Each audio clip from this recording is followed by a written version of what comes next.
Hey everyone, GuardianE here with another live reaction and first impression video in Fire Emblem Heroes today, getting the trailer for the next set of new heroes in the game from the banner Zofia's Call. So I will say, full disclosure, that I actually already spoiled myself with the thumbnail of who's going to be on the banner. It did look like Silque, I believe, mostly because I wasn't expecting this banner, or I should say I wasn't expecting this trailer to drop today. Nintendo's been all out of whack with how they have been releasing trailers and Fey channels all over. It feels like they're trying to keep us on our toes or something, which I guess is exciting, but it's also kind of annoying because I didn't plan for this and ended up spoiling myself with the thumbnail. But anyway, we'll go ahead and watch this. I'll close my eyes until like the big reveal, or I'll close my eyes through the big reveal and then kind of just open my eyes as each of the characters are revealed. I believe the character on the thumbnail was Silque, but I'm not 100% sure.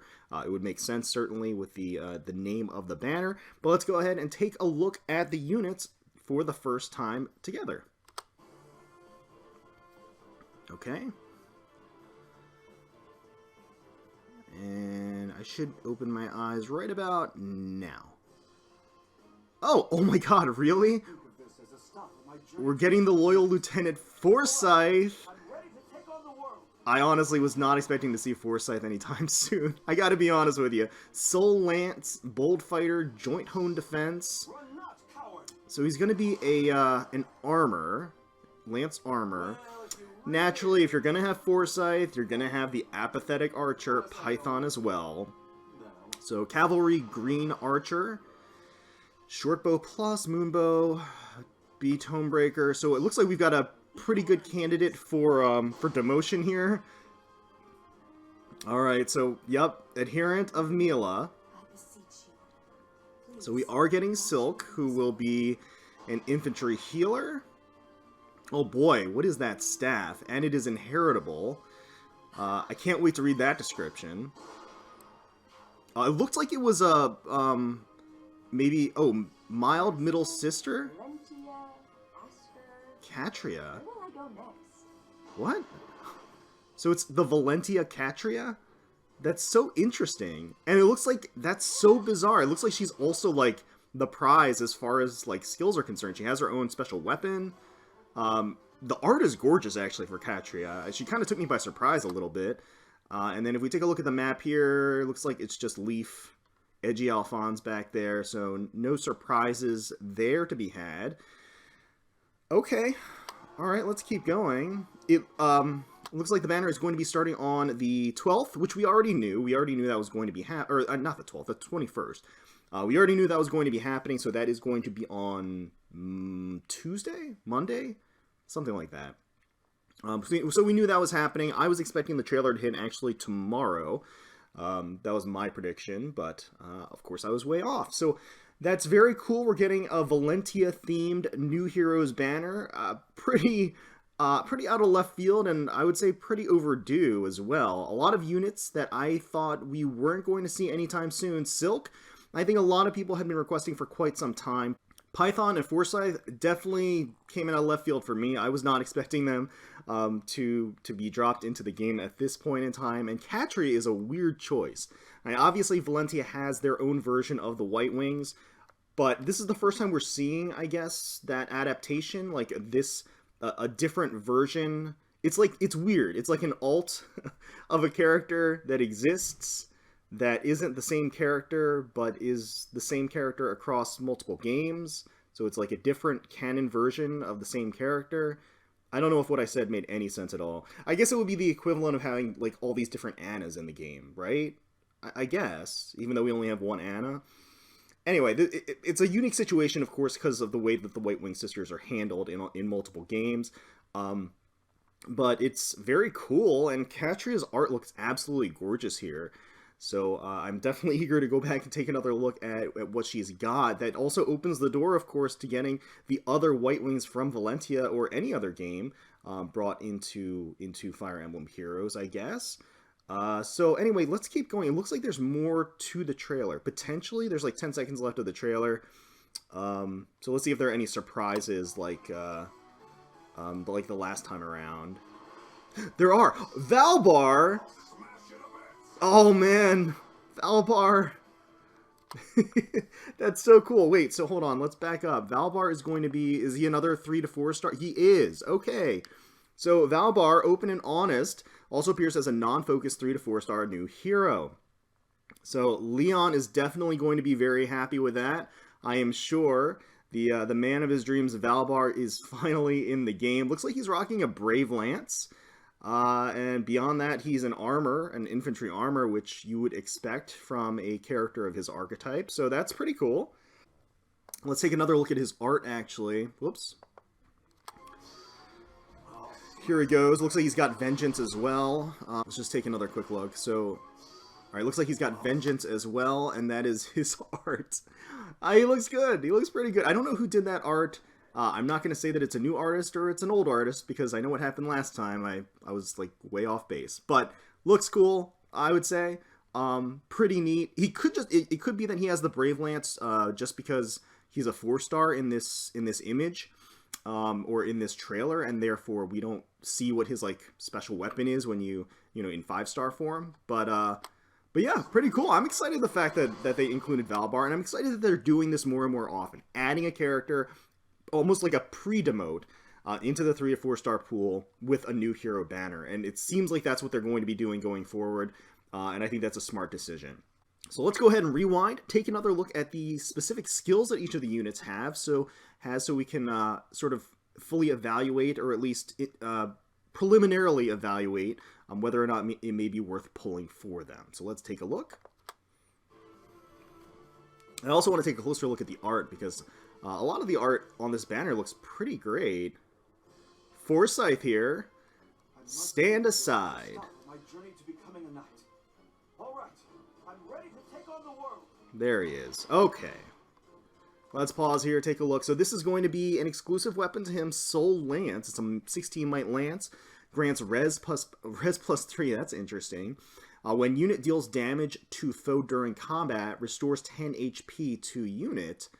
Triggers even if 0 damage is dealt. Interesting. Alright. Huh, so he might be like a super sustain, self-sustain type of character. When unit deals damage to foe during combat. So it's not like an after combat effect. It's not, which is also interesting. So it's not an after combat effect. It's as soon as he attacks, he restores 10 HP. And 10 HP is actually a lot, especially if you decided to pair that with like other healing skills, like other healing specials. That actually does, that does add up. The res plus 3 is very, very interesting. So not like a especially remarkable weapon, but definitely a unique one. It's while he's attacking, so it's during the attack itself, it's not after, so you can't use it to negate, like, fury damage, for example, or any other damage where you would be taking a tick of damage after battle. Bonfire for the special. Defense res bond 3, so it looks like he's going to be super tanky, which makes sense. He's going to be an infantry armor.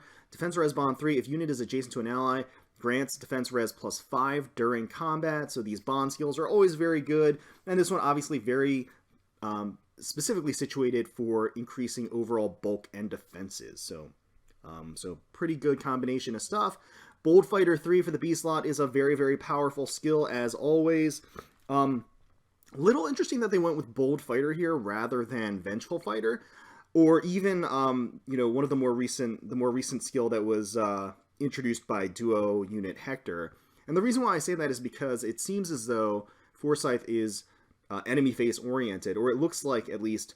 And I only say that because it looks like he could be a little bit more defense oriented or enemy phase oriented.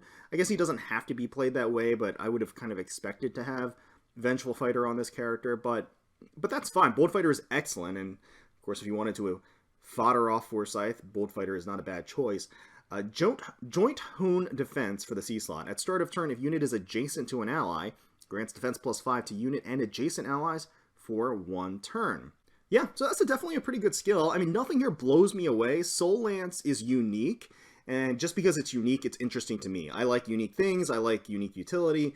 Soul Lance isn't really something that we've seen before, at least to this dramatic effect of self-sustain heal. And I think, in theory, people could end up building Forsyth to be sort of a self-healing, self-sustaining, powerful tank. Especially, like, you could think about it in terms of Miracle, right? Soul Lance with Miracle ensures that he'll always have over +1 HP. So if that's the, like, every time he attacks, he's going to get back 10 HP. So he might have trouble doing damage depending on what his stat line is. But if you paired, certain CD reducing effects with Bold Fighter, for example, and something else that would have maybe a pulse effect, then you could have Miracle basically proc every time, and it would make Forsyth, pretty potentially hard to kill. I'm just throwing things out there. Those might be terrible ideas overall for his build, but at least for the very least, Soul Lance opens up certain opportunities, which I am always game for. So let's keep going. Stand aside. Run not, coward. Run not, coward. All right. Pretty cool. Pretty cool. Well, if you really... Okay. Like I said, you can't have Forsyth without Python, and here's Python. He's going to be a cavalry green archer. Interesting that I think the last color cavalry archer that we got was green as well, wasn't it? Like, wasn't that Sue? If I'm not, maybe I'm missing something in that gap. I can't remember. It feels like green was the most recent, but I could be way off, so don't hold me to that. I do remember that, of course, we got Claude in the interim. So Claude was a colorless cavalry archer, but I thought the last color cavalry archer we got was Sue. I could be forgetting somebody. But anyway, regardless, I'm not crazy about that weapon color combination. I think that it's okay. It certainly doesn't blow me away in terms of overall usefulness. I think he probably would have been more useful, quite frankly, as a colorless cavalry archer. But then, of course, he would be in direct competition with, Claude. But anyway, comes with Short Bow Plus, Might 12, effective against flying foes, deals +10 damage when special triggers. So essentially a Wodao bow, which is pretty good, not bad. Pretty good, not bad. You can definitely find use on certain builds where you're relying on special procs and true damage. I could certainly see that. But, there's a lot of bows out there. It's a lot of competition. I don't know if it's not going to be usurping the Fire Sweep or Brave Bow or Guard Bow in most options out there. But it's an option, certainly. Moonbow for the special, Steady Blow 2 for the A slot. If unit initiates combat, grants speed defense +4 during combat, and Blue Tonebreaker 3 for the B slot, which is actually pretty interesting, because we haven't had access to a Blue Tonebreaker unit in the general summon pool ever. I'm pretty sure that Female Robin, the Grand Hero Female Robin, is the only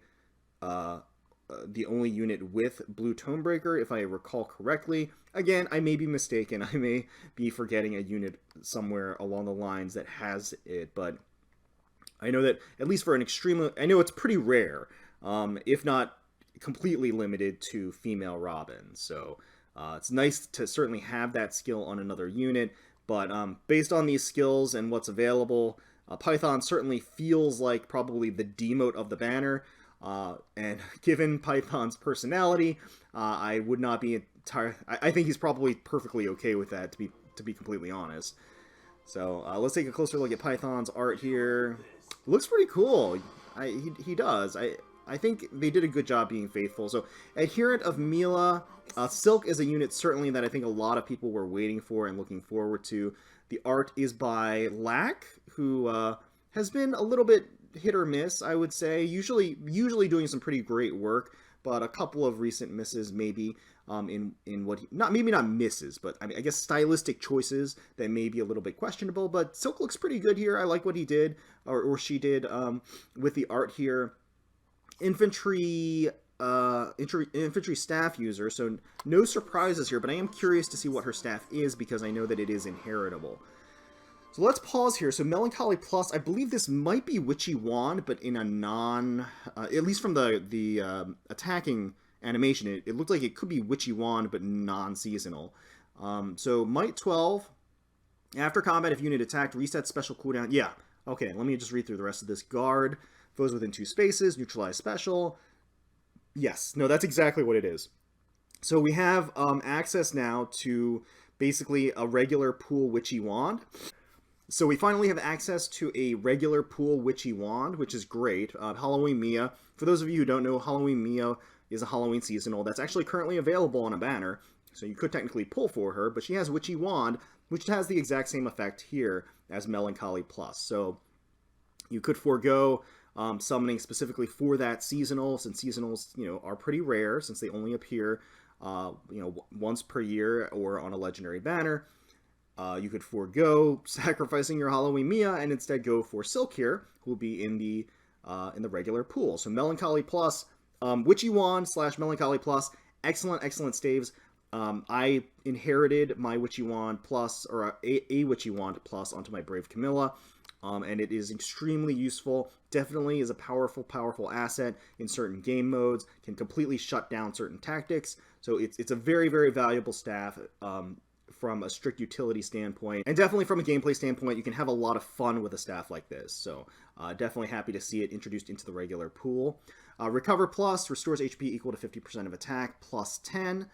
Earthfire Bomb Plus, when healing an ally with a staff weapon, grants attack defense plus 6 to all allies for 1 turn. Pretty good. The Firebomb Plus specials are all pretty decent in their own right. Dazzling Staff 3 makes sense, kind of limited in what you can do with most staff users as far as their B slot is concerned. And Staff Experience 3, interesting. So 2 times experience for staff units. This is the first time that we've had this skill. Yeah, it is a new skill. We've gone this long. We're like 3 years in, and this is the first time we're getting Staff Experience 3. That just occurred to me. That's kind of crazy. But hey, are we better late than never, I guess. So yeah, we are getting Silque. Looks like she's got a pretty decent kit. Decent things going for her. Dazzling Staff is always going to be useful for inheritance purposes. Staff Experience 3 is always going to be useful. Earthfire Bomb Plus is actually a pretty powerful special. Like I said, all of the Firebomb skills are pretty darn good. Recover Plus is accessible, so that's not really anything new. But Melancholy Plus is definitely a very powerful staff with a lot of utility that can be used on the staff user of your choice, or Silque herself. She's definitely set up to be pretty useful on the battlefield. So let's keep going.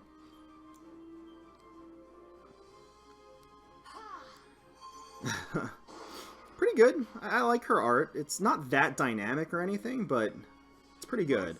Mild Middle Sister. I actually really love this art for Catria. It's like soft and alluring. I love the color palette and how it's like a little not pastel, but it's a little bit washed out almost. I don't know. It looks really good, and I like the pose as well. How she's kind of like shifting her hair behind her ear.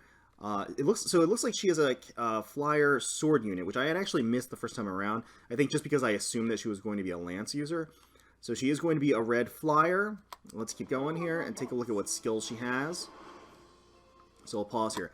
Astra Blade. So Astra Blade, 16 might weapon that is exclusive to her. Grants attack plus 3. If unit's attack is greater than foe's defense, boost...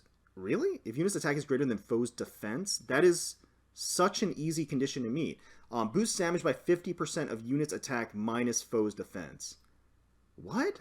Hold on. Okay, wait. So if unit's attack is greater than foe's defense, that should be a very easy condition. I understand that we've gotten a lot of creep as far as defenses are concerned and people gaining and stacking defensive effects, right? But attack, by and large, is always going to be the highest and most prominent stat for an offensive player phase unit. So, I mean, given that, it should be pretty easy. I mean, all that means is that as long as Catria does 1 damage with neutral color advantage, then this condition is met, which is kind of very generous, I would say. Boosts damage by 50% of unit's attack minus foe's defense. Alright, so we can kind of just assume right out of the gate that Catria won't be attacking into a unit unless she would be doing damage anyway. You're not going to send Catria to attack into a unit if they have defense that will eclipse her attack. So that condition is just kind of a wash. She's going to meet that condition if you're sending Catria to initiate or attack or even tank an enemy unit. So if that's the case, she's going to meet that condition. And then she gets a further boost of damage, and the attack itself, I'm assuming, is like the might. So it would be any boosts thereof that Catria has to her might, including her weapon itself, any buffs, any in-game, in-combat buffs, any activated buffs, things like that. So it boosts damage by 50% of units attack minus foe's defense. That's actually very interesting. So what that means is that she has to basically have double the attack of her foe's defense, right? So in order for this effect to do anything, she has to have at least double in attack over her foe's defense, which isn't like that difficult to do, but it's a little bit unusual just because, you know, I just mentioned how we're seeing units that are creeping up in their defensive stats, you know, getting 40, 50 defense. That's not a pipe dream anymore. That's actually relatively common in Ether raids. That's relatively common in Abyssal maps. You know, 50, 60 defense. That's way doable. You see that. I mean, it's there. That's kind of interesting because, I mean, if I'm reading this right, what that means is that Catria has to have more than double in her attack stat what her opponent has in defense for this to do anything at all. Because what it does is it takes 50% of her attack. So if she does... If her attack stat is 60 or so it'll take 30, which is 50% of her attack, minus her foe's defense, in which case, hey, you know, 30 defense really isn't all that much to write home about, so, I don't know. I feel like, unless I'm reading this wrong, there could be a lot of instances where this weapon does absolutely nothing. So, I'm not so sure I'm sold on this weapon. Again, I might be missing something, and if I am, please correct me down below. So again, I could be way off in my reading of this, but it sounds like this is really mostly effective in instances where the enemy unit has middle to low defense and high HP. Catria will just do more damage based upon the fact that there's this divergence between her attack and her enemy's defense, and it'll stack on additional attack. So, I don't know. It seems like that's a scenario that's really not that important to cover, but I suppose we'll see. So, Harsh Command Plus is her assist. This is actually really good because we really need more common sources of Harsh Command Plus because I think it's a very, very useful skill given the debuff central that Ether Raids is, that Abyssal maps are. Harsh Command Plus finally, or Harsh Command in general, finally has a use as Harsh Command Plus because it neutralizes target allies' penalties from skills like Panic, Threaten, and negative status effects in general that last through the allies' next turn. Converts any penalties on target into bonuses. Attack speed bond 4, so we are getting a tier 4 bond skill revealed for attack and speed. Definitely one of the more coveted, I think, bond skills out there. If unit is adjacent to an ally, grants attack speed plus 7. Oh boy. To unit and neutralizes unit's penalties to attack speed during combat. This is a very, very useful skill. Definitely powerful. And, of course, it works in tandem and synergizes with Aerobatics in the B-slot because Aerobatics allows her to move to a space adjacent to any infantry, armored, or cavalry ally. So kind of positioning her as working on a hybrid team, being able to swoop in adjacent to one of her allies. Since she's adjacent to an ally, her bond skill will be active. And, of course, the speed tactic in the C-slot also lends itself to her being good on hybrid teams. Speed tactic at start of turn grants speed plus 6 to allies and within 2 spaces for 1 turn. So we have been seeing more of the speed tactic making an appearance since it was relatively rare for a while, but we have gotten a number of units that have speed tactic recently. So definitely more available in general. One of the more useful speed tactic skills, I'm sure. I would have probably liked to have seen something a little bit more exclusive, like ground orders or something, just because. I mean, it does look like she's tailored to hybrid teams, so that would just kind of solidify that role. But an interesting kit. I don't I don't know how I feel about her weapon. Like I said, I have some reservations, and it could just be because I'm misunderstanding what her weapon does. But it feels like it has sort of. I'm sure it's going to be strong in general, but look, there's no shortage of strong swords out there. I mean, that's not. That alone isn't something that really. Is enough to kind of sell me on a weapon just because it has raw damage and especially a conditional effect that seems kind of wishy-washy. And she comes kitted with, again, she can be planted in a hybrid team and definitely have a nice combination of raw power and utility. So let's keep going.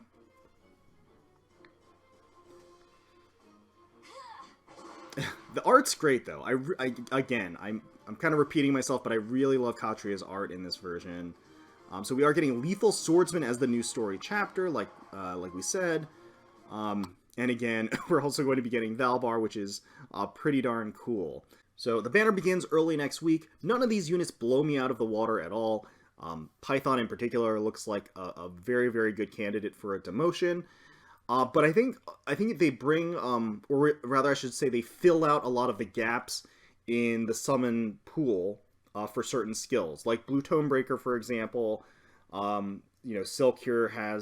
brings back the Witchy Wand. Obviously she comes with Dazzling. Catria has the Tier 4 Bond skill, as well as Speed Tactic. So there's a lot of useful stuff here and a lot of useful utility, which again, in my opinion, is more important to sort of fill that in, bring in new characters, more unique uses and utility, more unique weapons that could yield like interesting builds, like Forsyth's Soul Lance, things like that. I think that is more interesting and more needed or necessary in Fire Emblem Heroes, rather than just kind of like strict skill and power creep. Those are the types of things that are more interesting to me, in addition to just like more character selection, cool art, things like that. That's more important to me than like strictly skill creep or things like that. So it's a nice little banner. We don't need skills that kind of shake the earth every time they appear. These banners are great. These banners are fine. They fill out a lot of like the requested characters that are out there, and they have skills that are very, very useful. Even if you're not interested in the characters themselves, if you manage to pull one or two of them, they'll have great skills that you can inherit onto units that you do care about. For me personally, I don't know if I'm going to be pulling on this banner. I think if I were going to be pulling on it, it would be for Catria, and honestly, probably just for that art. I don't know if there's really much else going for me. I think that personally, if I didn't already have Witchy Wand and Halloween Mia, then I would be pulling more for Silque, because I just think that staff is just really useful in general. So if you are an advocate of staff users, or you have a staff user that you really like, may definitely be worth pulling for Silque here, just because I think she does have, this is a rare opportunity. It's an opportunity to get that weapon effect without having to pull on the Halloween seasonal banner. So let me know in the comments below what you think of the banner. If you're excited for this, if you're going to be pulling and targeting any of these units, let me know in the comments below who you're going to be pulling for. Wish you the best of luck if you do plan on pulling on this banner at all.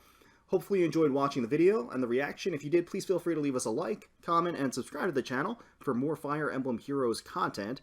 We thank you all so much for watching and taking some time out of your day to spend with us. We really, really do appreciate it. And until next time, let's protect those skies.